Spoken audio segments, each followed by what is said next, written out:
Graça e paz, amada igreja, amém. Amém.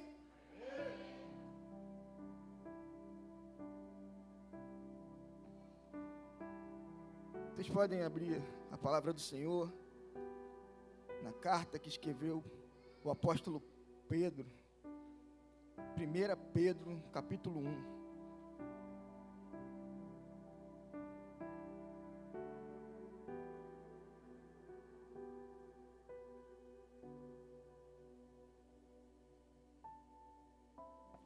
Pedro, capítulo 1, a partir do versículo 3.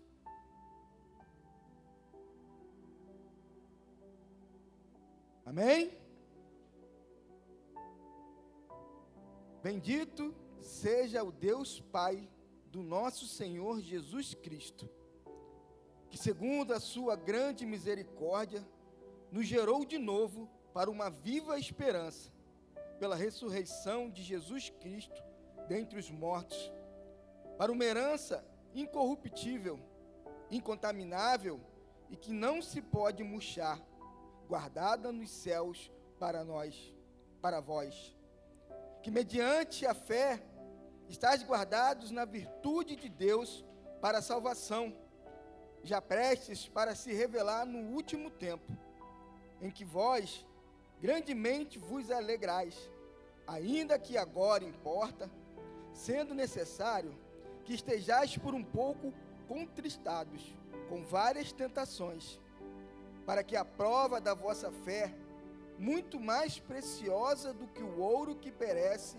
e é provado pelo fogo, se enche em louvor e honra e glória na revelação de Jesus Cristo, ao qual, não havendo visto, amais, no qual, não vendo agora, mas crendo, vos alegrais com gozo inefável e glorioso, alcançando o fim da vossa fé, a salvação das almas.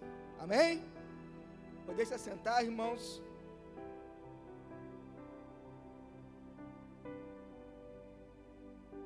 Bom, obrigado, Barão.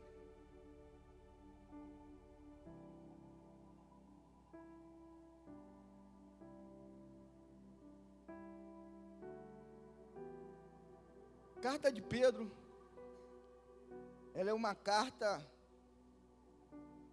que ela é diferenciada das outras cartas que a gente costuma ver na Bíblia do Senhor, porque na palavra do Senhor, porque geralmente as cartas que Paulo escreveu, Tiago escreveu, elas eram direcionadas a uma igreja específica ou a uma pessoa específica, como é o caso de Timóteo. Mas quando nós começamos a ler a carta de Pedro, nós vamos entender que ela é uma carta que ela é conhecida como uma carta universal, porque ela é direcionada a vários pontos, não só a uma igreja específica, não só a um lugar específico, mas ela é direcionada a vários lugares ali da Ásia Menor. A palavra vai dizer que no versículo 1, que ela é direcionada aos que estão em Ponto, Galácia, Capadócia, Ásia, Bitínia. Então ela tem essa diferença para as outras cartas. E qual é o motivo que Pedro está escrevendo essa carta? Quando a gente pega 1 e 2 de Pedro, nós vamos ver que é uma carta que ela exorta muito, ela trata de assuntos familiares, de assuntos relacionados ao ministério. Mas quando ele abre a sua carta aqui no primeiro capítulo, nesses versículos que nós acabamos de ler, nós vamos ver que Pedro, ele está levando àquele povo uma mensagem de esperança. Pedro está levando àquele povo uma mensagem que fazem eles trazer à memória as coisas mais importantes que é ser um cristão. Mas por que Pedro traz uma mensagem de esperança para esse povo. Para a gente entender um pouquinho o contexto daquele momento, quando Pedro escreve essa carta, a igreja vivia um momento de perseguição muito grande, principalmente em Roma, porque ali os cristãos, eles começaram, depois de uma trégua, eles começaram novamente a ser perseguidos, principalmente pelo imperador Nero. E nós vemos que nessa época muitos cristãos, eles eram presos, espancados, crucificados, degolados, eram levados para jaulas, para as arenas onde tinham leões. Então era um momento da igreja muito difícil. E essa perseguição, ele começou a chegar até o ponto da Ásia Menor. E com a preocupação de Pedro, com aqueles irmãos vendo essa situação, porque à medida que essas coisas iam acontecendo, muitos queriam desistir da fé. Porque naquela época, irmãos, não era igual é hoje. Naquela época você tinha que ter a certeza do que você era.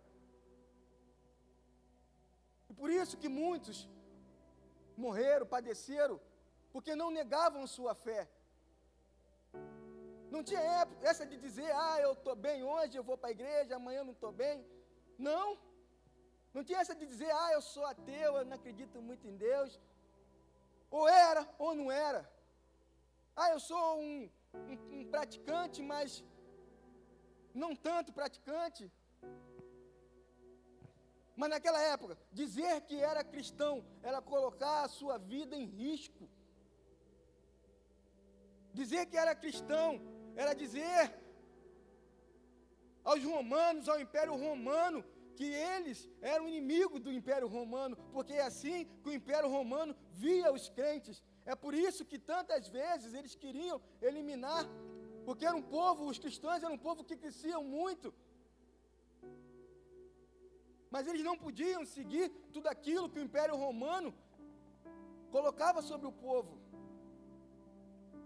Eles não podiam adorar outros deuses, eles não podiam adorar a César, eles não podiam adorar o rei, eles não podiam adorar quem fosse. E naquela época eles tinham que ter a certeza que o único que era digno de louvor e adoração era Jesus Cristo, e confessar o seu nome era colocar a sua vida em risco.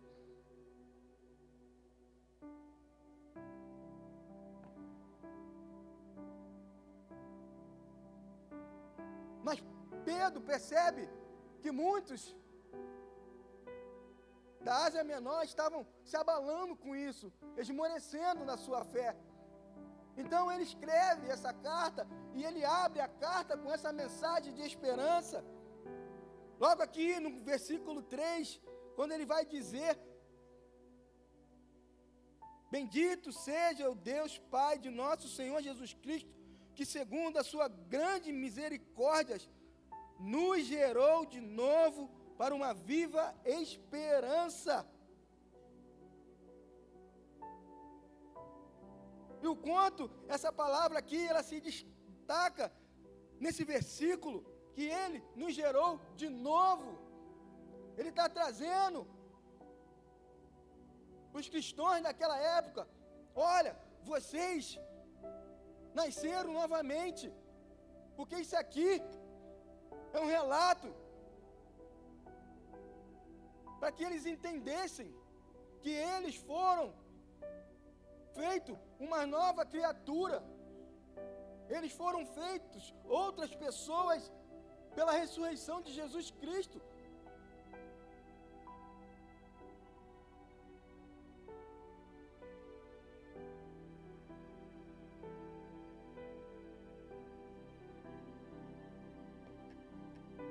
A expressão que gerou de novo, ela apontava para um novo nascimento espiritual.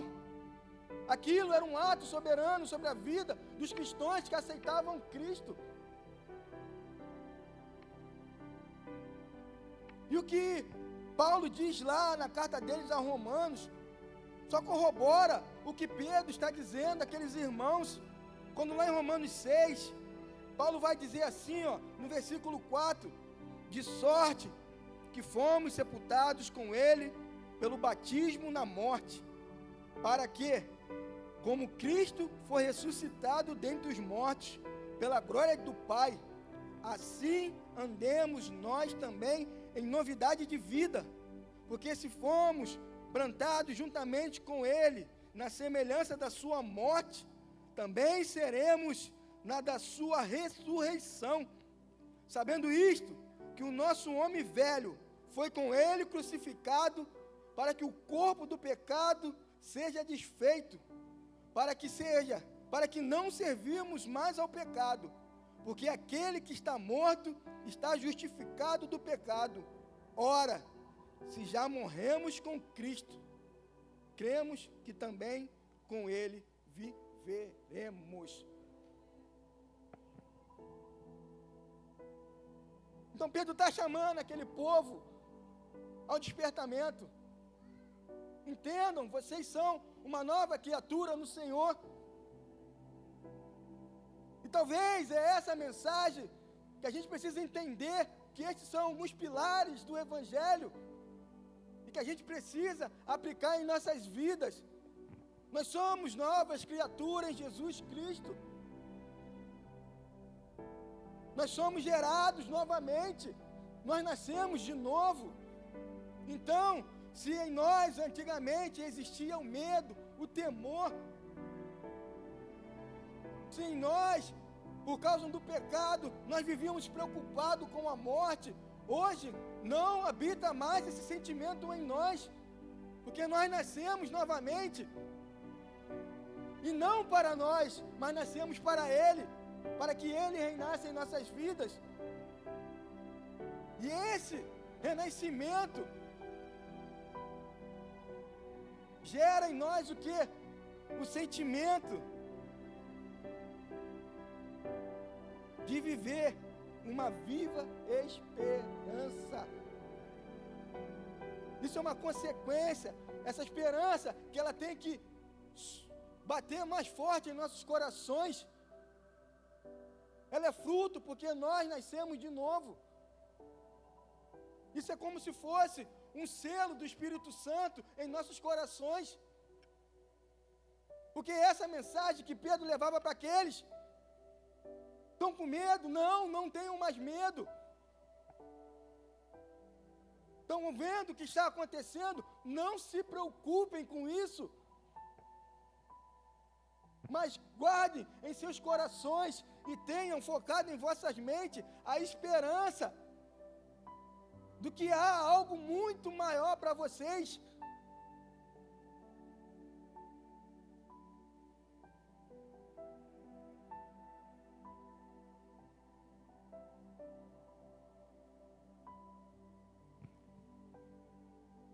E ele continua, irmãos, que essa viva esperança vem pela ressurreição de Jesus Cristo dentre os mortos, e ele vai dizer para quê? Para uma herança. Agora que nós nascemos de novo e nos tornamos filhos, nos credenciou a fazer parte daqueles que esperam uma herança. E Pedro vai dizer que essa herança é uma herança incorruptível, incontaminável e que não se pode murchar. Incorruptível, ela não vai se acabar. Ela vai permanecer sempre, independente das circunstâncias que ela passe. Ela vai continuar a mesma coisa. Incontaminável, nada pode contaminar essa tua esperança, nada pode manchar essa esperança no teu coração, e que não se pode murchar, porque ela é uma esperança que é baseada em Jesus Cristo. E Ele vive hoje, Ele reina.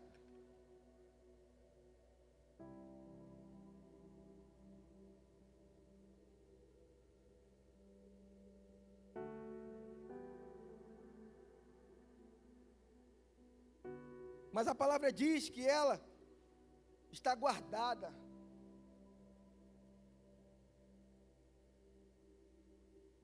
Essa esperança, essa herança, ela está guardada nos céus. Porque Pedro sabia que apesar da ressurreição de Cristo, e nós ressuscitamos com Ele para uma nova vida, Pedro sabia que, mediante a isso, existia uma herança muito maior daquilo que você possa imaginar, mas ainda precisamos caminhar aqui na terra. Ainda não temos como vivenciar essa herança, porque ainda estamos aqui nessa terra. E talvez por isso que ele vai dizer, a partir do versículo 6, em que vós grandemente vos alegrais, ainda que agora importa, sendo necessário, que estejais por um pouco contristados com várias tentações, para que a prova da vossa fé, muito mais preciosa do que o ouro que perece, e é provado pelo fogo, se enche em louvor e honra e glória na revelação de Jesus Cristo.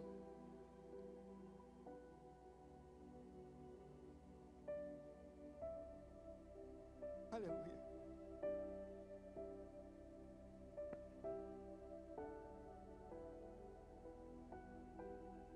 Olha o que Pedro está dizendo.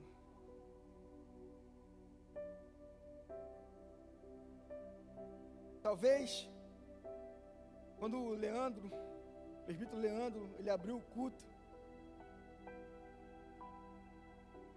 ele falou que às vezes nós podemos, diante das nossas adversidades, pensar que Deus não está conosco, que Ele não está perto, mas um grito, se você levantar a tua mão, Deus vai estar do teu lado.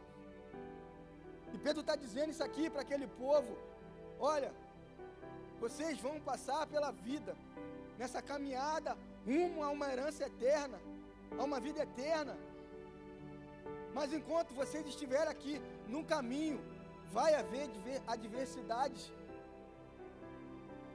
E para onde a gente olha para aquele povo, como eu falei no começo, a gente pode olhar e falar assim: nossa,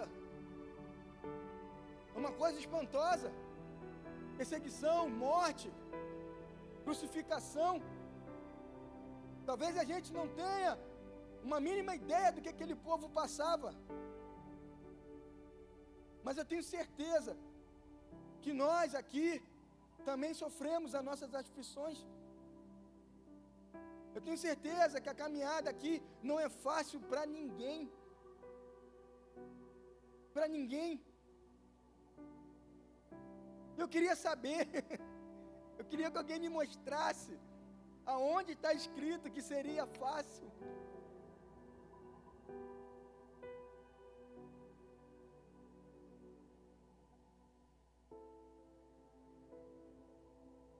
Mas tudo isso que a gente vai passando na vida, todas as provações, as tentações, às vezes, irmãos, tem coisas que a gente sofre porque a gente escolheu sofrer. Tem situações em nossas vidas que somos nós que procuramos isso. Mas nós sabemos também que muitas vezes a vida prepara coisas para a gente que talvez a gente nem imaginava passar.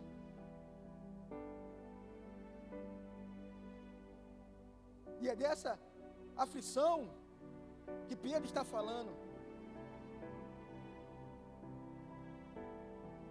Mas as mensagens de Pedro eram de esperança, porque ele sabia que a fé, ela vai se renovando à medida que você vai passando por provas, à medida que as coisas vão acontecendo na tua vida, cujo você acha que não pode suportar, é aí que a tua fé, ela vai crescendo. À medida que você vai passando por dores, é que a tua fé vai criando corpo.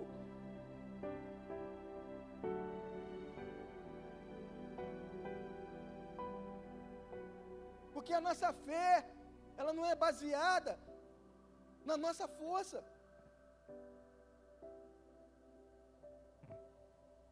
Que às vezes, irmãos, tem hora que a gente parar e realmente dizer assim, eu vou conseguir passar por isso. Não vai, irmãos.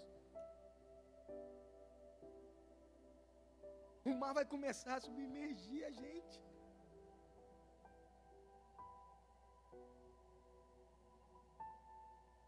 Mas é só estender as tuas mãos, porque essa fé, ela é baseada no que Jesus fez, no que Jesus é e no que Jesus faz.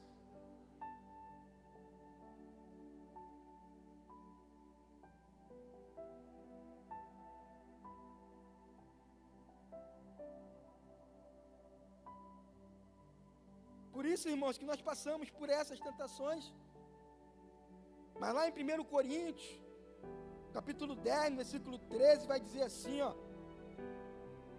não sobreveio a vocês tentação que não fosse comum aos homens, e Deus é fiel, Ele não permitirá que vocês sejam tentados além do que podem suportar, mas quando forem tentados, Ele mesmo providenciará o escape para que possam suportar.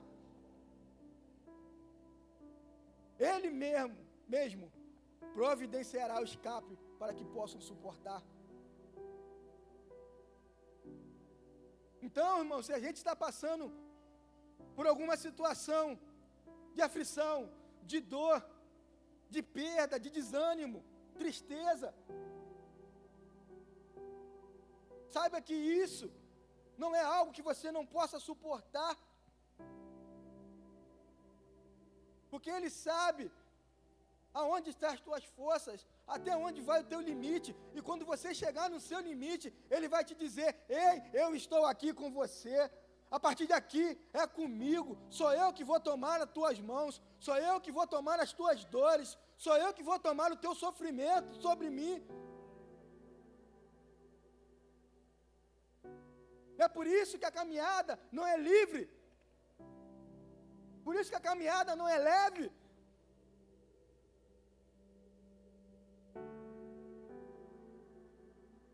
Mas ela não tem forças para parar você, porque você não está sozinho. Jesus, Ele está contigo.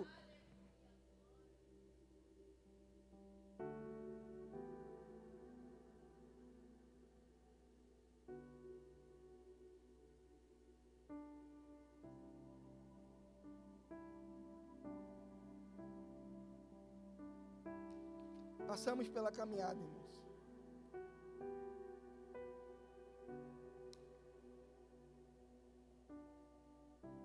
E talvez a preocupação de Pedro com aqueles que estavam esmorecendo na fé,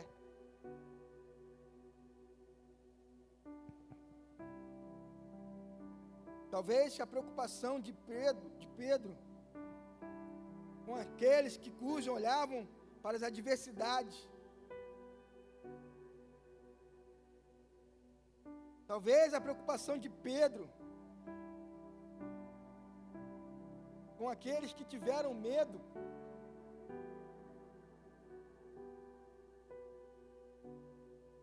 o fez os levarem a um sentimento de entender o sentido do Evangelho. Porque aqui nós vimos a restauração, a redenção do velho homem para o novo homem. Aqui nós vimos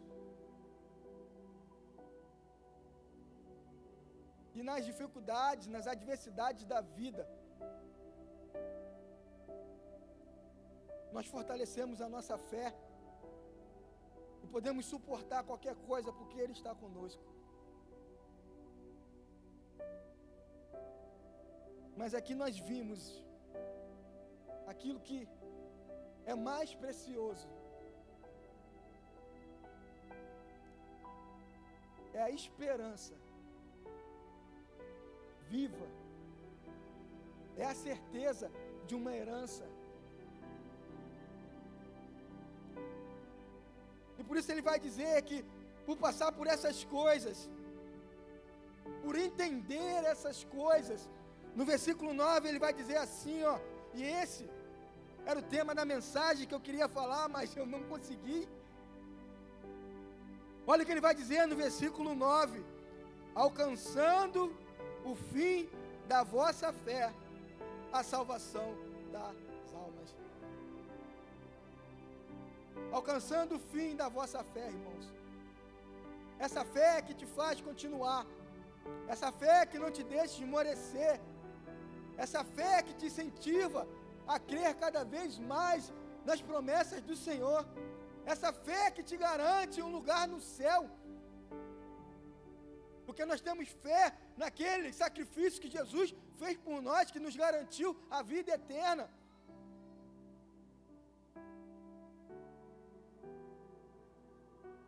Então esse é o objetivo que Pedro entrega essa carta, de cara assim àqueles irmãos. Não esmoreçam, mas que a sua fé possa permanecer firme, sabendo que a recompensa é muito maior daquilo que a gente possa imaginar. Sabendo que aquele lugar que Jesus falou, vou lhes preparar lugar, tem um lugar nosso preparado. Então nessa noite que nós possamos sair com essa certeza no coração.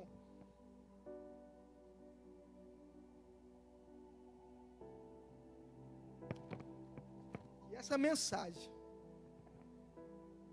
ela tinha uma direção específica,